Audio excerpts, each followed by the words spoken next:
You're listening to The Bench, Book 1 in the Dotterai Saga series, written by Ty Carlson, narrated by Can Be Erotic, published by Horsemen Publishing Incorporated, copyright Ty Carlson and 2021, all rights reserved. To my wife, who wouldn't read the book until it was done, and to my dad, I miss you. First and foremost, I need to acknowledge what an impact my wife had on this book. Her often critical feedback was absolutely necessary in refining the story into what it is now. I can't thank her enough. Secondly, I'd like to thank my dad, who passed away in June 2020.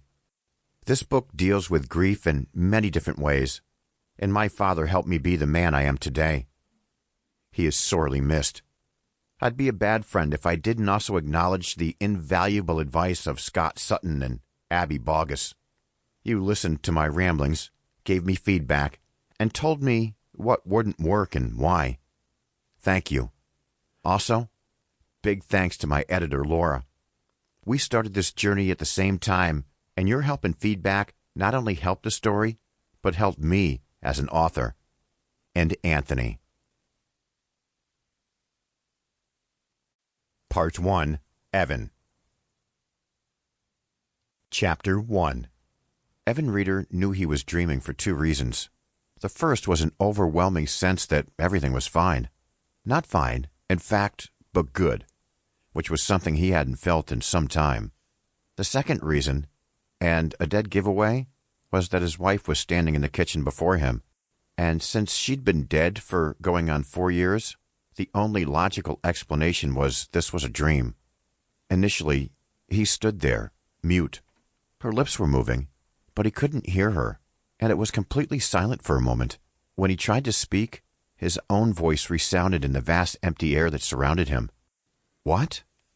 She threw her head back and laughed, rolling her eyes playfully. The brown hair he'd run his hands through countless times spilled down her bare shoulders in achingly familiar ways. He had a glimpse of the girl he met at a gas station decades before, the sun dancing on her olive skin. And then her voice came through. I asked how your appointment went. He knew he should be unsettled, knew that he shouldn't feel as good as he did about seeing her in his dream. But even with that knowledge, he couldn't help himself. Her voice held the tone of unequaled exasperation and desperate affection. He blinked and screwed up his face in mild confusion. When she gestured at his arm, he understood, and, as if in a script, the answer was right there in his mind. Oh, right. He shrugged. It was fine. Same old, I guess. They drew blood, checked my chip, all's well. Didn't have to turn my head and cough this time. He laughed at his own joke, but his wife only smiled and rolled her eyes again. Did they mention the email? The invitation you got? He shook his head. No, actually.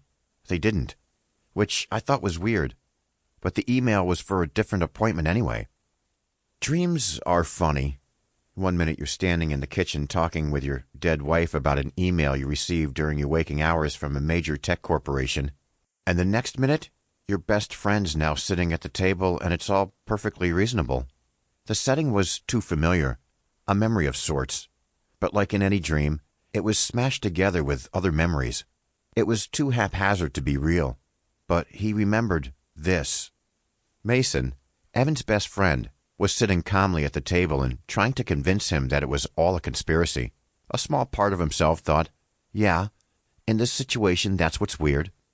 All I'm saying, Mason continued in his deep, rumbling voice, as if they'd been steeped in this conversation for hours and sitting up closer to the table, is that this chip in our arm is mandatory and has been for a couple of decades, and it's recording everything we'll ever say, do, experience, feel, all of it.